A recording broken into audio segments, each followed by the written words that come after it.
हर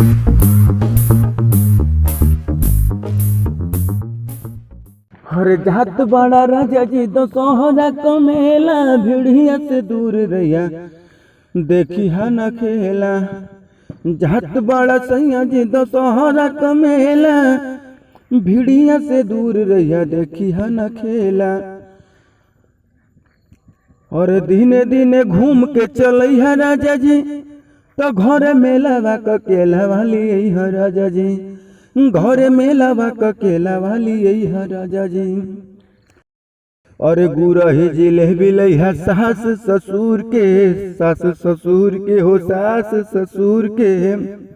भावे लवंग लतावा हो देवरा भसुर के, देवरा भसुर के हो देवरा भसुर के।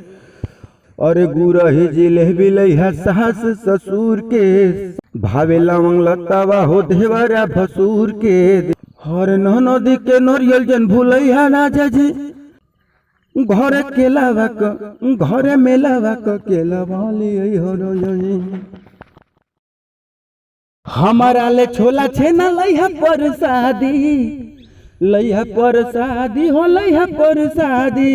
श्री राम संजय साथ जइहा वकील बागी, जइहा वकील बागी हो जइहा वकील बागी। हमारा ले छोला छेना लइहा परसादी, श्री राम संजय साथ जइहा वकील बागी। अरे माई का मूर्ति खिंचइहा संजय जी, घर मेलावा केला वाली हो राजा जी, घर मेलावा केला वाली हो राजा जी।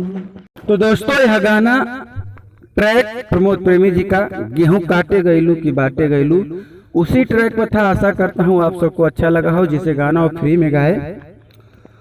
और ऐसा ही सुंदर सुंदर मैटर पाने के लिए यदि आप हमारे चैनल को अब तक सब्सक्राइब नहीं किए तो चैनल को सब्सक्राइब कर लीजिए। बेल आइकन